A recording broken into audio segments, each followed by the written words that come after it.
Salut et bonjour à toutes et à tous. Soyez les bienvenus si vous nous rejoignez sur France 3 Corse via ST. Le sommaire d'Aude de ce mercredi 11 mars, l'emploi à domicile recrute.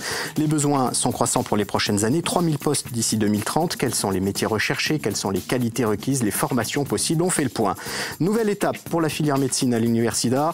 Ouverture de la deuxième année en septembre prochain et la troisième année en 2026. On verra ce que ça change. Mais on débute, comme chaque mercredi, par un regard sur les offres d'emploi de la semaine. Cette semaine, 1830 offres d'emploi sont disponibles dans les différentes agences France Travail et le secteur de la restauration recrute en ce moment. On en parlait récemment. Allo Pizza est à la recherche d'un pizzaiolo à Grosseto Prune pour un CDI 2200 à 2500 euros brut.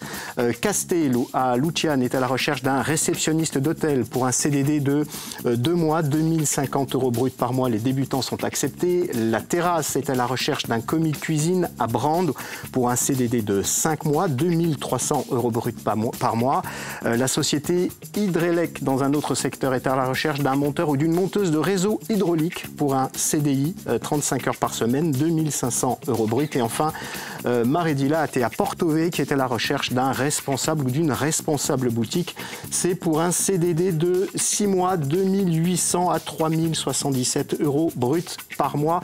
Toutes ces offres, eh bien, vous pouvez les retrouver en flashant ce QR code ou en vous rendant bien sûr dans les différentes agences de France Travail. Changement de mode de vie, vieillissement de la population, c'est un secteur en quête de main-d'œuvre pour les prochaines années. C'est celui de l'emploi à domicile. Un chiffre à retenir, 3000 postes sont à pourvoir d'ici 2030. Alors comment relever ce défi? On en parle avec mes deux premiers invités.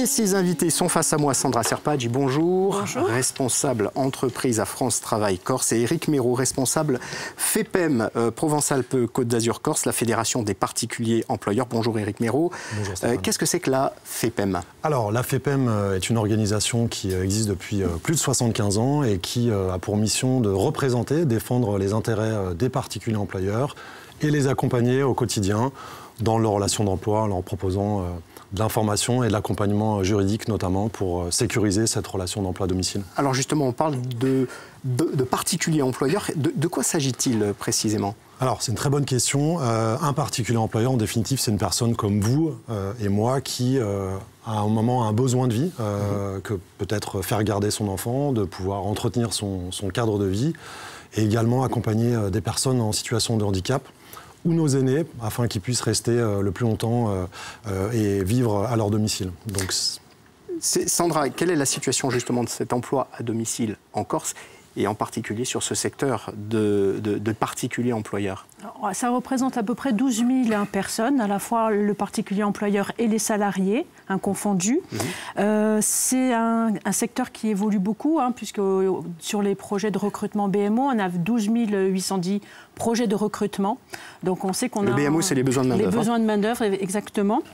Donc c'est vraiment aujourd'hui les ménages qui souhaitent avoir recours à ces services en particulier, que l'on soit senior ou justement pour la garde d'enfants et soutien scolaire. On part de la petite enfance jusqu'à la fin de vie. Oui. De façon très concrète, on parle de quel type de métier? Alors l'assistante de vie, l'aide ménagère, le jardinier. Alors l'employé familial, l'assistant maternel, la garde d'enfants à domicile, donc effectivement on est vraiment de 0, on va dire, à 99 ans. Quels sont les métiers les plus recherchés aujourd'hui? Alors, à France Travail, les principaux métiers, c'est personnel de ménage chez un particulier, l'aide à domicile, l'entretien d'espaces verts, enfin tout ce qui relève de l'assistante de vie et employés familiaux, principalement. Et ensuite, on a l'assistante maternelle pour la garde d'enfants. Ça peut être la sortie au niveau de l'école, voire jusqu'à l'aide aux devoirs. Exactement. 3000 postes d'ici 2030, c'est quand même assez important.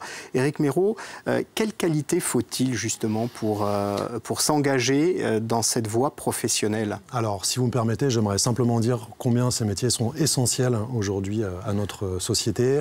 Différentes qualités pour exercer ces métiers à domicile. D'une part, le relationnel, parce que l'humain et la confiance sont vraiment au cœur de cette relation d'emploi particulière. l'autonomie, l'écoute, la disponibilité et puis une certaine forme d'adaptabilité. Voilà, donc des qualités humaines nécessaires. Ce qui compte, c'est quoi? C'est le savoir-être avant toute chose, peut-être, et cette capacité justement à s'adapter? Je pense que c'est effectivement le savoir-être qui est un élément effectivement essentiel. Et il y a la notion également d'écoute. Moi, je rajouterais aussi l'écoute pour répondre vraiment aux besoins de nos aidants, usagers, mais également enfants, pour vraiment répondre à la demande de la famille par rapport aux attendus. Ça va au-delà. Et la rigueur au niveau du respect des horaires, c'est aussi peut-être aussi une qualité importante dans ce poste-là, parce qu'il y a un engagement sur le lieu, la tâche à effectuer, et vraiment à ce que la personne se sente le plus à l'aise avec cette personne qui rentre dans sa famille. C'est vraiment aussi une spécificité du secteur. Alors, une convention a été signée entre France Travail, la FEPEM et puis un autre organisme, c'est Hyperia. C'est quoi Hyperia? Hyperia, c'est l'organisme de formation justement qui accompagne les salariés particuliers employeurs dans le développement de compétences pour justement travailler sur quel type de formation, Eric? C'est en fait tout type de formation, comment travailler chez des particuliers employeurs, comment développer son activité auprès de particuliers employeurs. Qu'est-ce que la perte d'autonomie? Voilà, exactement. Après, des formations thématisées selon le métier, tout à fait. Quel est le but? Quels sont les objectifs en fait de cette convention pour les prochaines années? Alors nous, on signe effectivement cette année. C'est vraiment aussi l'importance de mieux se connaître pour mobiliser l'ensemble des acteurs sur ce secteur-là, qui est quand même très important au niveau de la région Corse, de promouvoir le métier. On sait qu'on a vraiment un besoin de renforcer l'attractivité de ces métiers. Comme on l'a dit, avec des départs à la retraite qui nécessiteront justement de capter des personnes aussi bien jeunes, moins jeunes, en reconversion, qui souhaitent se professionnaliser. C'est aussi vraiment de faciliter la réponse aux besoins des familles. Ça, c'est vraiment le plus important au niveau de France Travail aussi. Et pourquoi pas, après, travailler avec d'autres partenaires sur des parcours de formation spécifiques, comme l'assistante maternelle, où on sait que les besoins sont très forts aussi au domaine de la petite enfance. Quels sont justement ces acteurs essentiels dont vous venez de parler pour soutenir cet emploi à domicile à long terme et sur les prochaines années? Le service de l'État, Hyperia sur l'organisme de formation, mais après je dirais la CAF, l'ARS. Bien sûr. T'en vois d'autres? Après, les communes qui peuvent aussi être impactées, en tout cas les collectivités locales et territoriales. La plateforme des métiers de l'autonomie aussi contribue aussi à ce... Éric Miraud, comment faire justement pour valoriser davantage ces métiers qui n'ont pas forcément toujours très bonne presse? Alors je pense qu'il faut, en tout cas, peut-être communiquer sur la réalité de ces métiers, sur les avantages, en tout cas qu'une personne a intégré ce secteur d'activité. Nous sommes sur aujourd'hui des salaires qui sont attractifs, systématiquement supérieurs au SMIC, donc ça c'est un engagement fort des partenaires sociaux. Une protection sociale solide avec un dispositif de prévention et également de retraite complémentaire, de prévoyance. Je vous parlais de la prévention, c'est un nouveau dispositif qui existe depuis le début de l'année où effectivement on a lancé la santé au travail et la prévention des risques. Également l'accès à la formation professionnelle.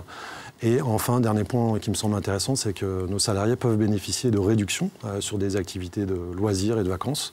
On part dans notre secteur du premier comité d'entreprise de France. L'avantage social. Oui, tout à fait. On parle de particuliers employeurs. Quel est le statut de ces salariés? Est-ce que la contractualisation est facile, fluide ou c'est compliqué? Parce qu'on ne parle pas d'organismes plus importantes qui gèrent plusieurs salariés. Alors aujourd'hui, c'est simple. C'est simple grâce notamment à des outils déclaratifs comme le CESU, page emploi que vous connaissez certainement. Ces salariés deviennent salariés du particulier employeur ou assistants maternels du particulier employeur. Une chose importante, c'est la réalisation d'un contrat de travail et évidemment la déclaration du salarié qui va couvrir à la fois l'employeur et le salarié. Pour donner l'envie, il y a peut-être des parcours. C'est aussi la possibilité, Sandra, de choisir son lieu de vie quand on est en Corse. Si on a envie de vivre dans l'intérieur, on peut développer son activité.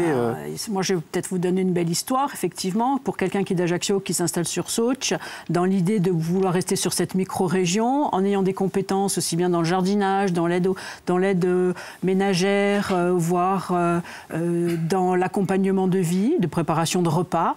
C'est une personne qui a fait un choix d'être sur cette micro-région et de développer auprès des particuliers son offre de services à travers le CESU, de réaliser des heures sur sa semaine et de pouvoir justement gérer financièrement à la fois ses activités et puis d'être tout à fait indépendante aussi dans ses missions. Conseil pratique, quel conseil justement vous donneriez à un particulier qui souhaite recruter peut-être une personne, alors que ce soit d'abord pour la petite enfance, pour faire garder ses enfants, ou après pour faire un petit peu de jardinage ou prendre soin d'une personne âgée? Alors moi, je dirais dans un premier temps, en tout cas, ce qui me semble essentiel, c'est d'être authentique et vraiment d'exprimer pleinement ses besoins. Et ensuite, on en a parlé précédemment, organiser, en tout cas, réécrire un contrat de travail et déclarer son salarié pour une relation responsable. À qui on s'adresse de façon très pratique? À la FEPEM, à France Travail? Comment ça se passe? Le site internet de la FEPEM, effectivement, je pense que c'est le premier clé d'entrée. Après, on retrouve toute l'information autour du CESU, page emploi, qui détaille bien tout le mode opératoire, quelles sont les formalités administratives à faire. Oui, là, il n'y a pas de souci. Et c'est vrai qu'après, c'est aussi au niveau du besoin. Qu'est-ce que j'ai envie de faire? Vers quelle population j'ai envie de rendre ce besoin-là? Aider nos aînés, aller vers la petite enfance. En tous les cas, c'est vraiment très, très ouvert aujourd'hui. Si des personnes nous entendent et sont peut-être intéressées par ce type d'activité professionnelle, comment eux font-ils en revanche? Qui s'adressent à l'agence France Travail Corse la plus proche de chez eux. J'ai un autre exemple, même avec la CAF de Bastia, la CAF Haute-Corse, justement, on a eu la mise en place du partenariat autour des métiers de l'assistante maternelle, avec les PMI, les relais. Donc là aussi, ce sont des acteurs incontournables, justement. Et nous, on a des référents à France Travail où chaque, demandeur d'emploi peut se rapprocher et on l'orientera. En formation, sur les différents types de formations et accompagnement. Merci beaucoup à tous les deux d'être venus nous éclairer sur l'enjeu très important de ces métiers d'aide à domicile, mais pas seulement, et de particuliers employeurs.